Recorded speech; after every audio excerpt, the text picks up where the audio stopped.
I was never this scared in my entire life until I went into the surgery room. I was terrified of being put under and going through this. I just didn't know if I was going to make it. I had no clue.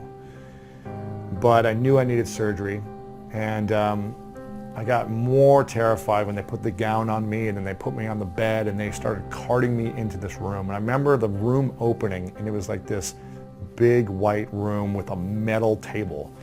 And they like lift me off and put me on this table, and I'm just like trembling and shaking at this point. And there's like 6 or 7 doctors around me. And I'm like, this could be it. This could be the last thing I see for all I know. And I remember being shaking so much, I couldn't breathe and calm down. So they had an IV in me. They put some like calming medicine in me or something, and said a few words, and they're like, you're about to go to sleep. So I remember, the next thing I remember is being in a hospital bed, waking up to this beeping sound. This beep, beep, beep, beep, beep, beep, beep, beep, beep, beep, beep, beep. Like, I didn't know what was happening. All of a sudden, the nurse is shaking me, saying, Lewis, you need to wake up, you need to wake up.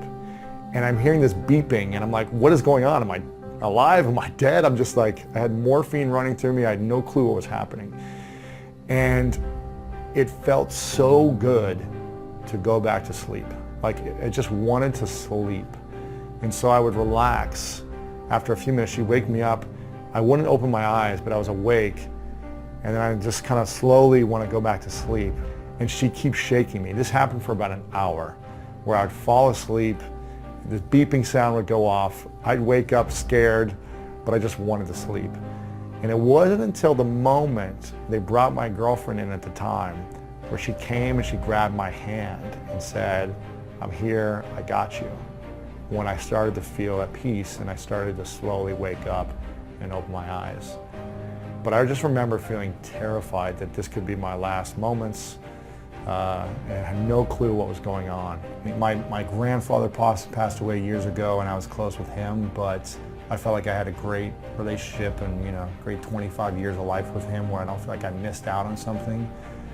It was just his time. But this is a fear of mine, is that I am really close to a lot of people, and it's just inevitable that someone's going to die at some point, and it may be sooner than later. And so that's something I haven't faced adversity with yet in that part of my life. And that's why I really try to appreciate and show gratitude to everyone in my life in a moment. At the end of every one of my episodes, I acknowledge my guests. I'm trying to acknowledge people as often as possible, because I don't want something to happen where they're not around, and then I say to myself, man, I never shared with them how much I appreciate them or how grateful I am for our relationship. So that's why, for me, I'm always trying to live in that place of gratitude and appreciation, because they could be gone at any moment.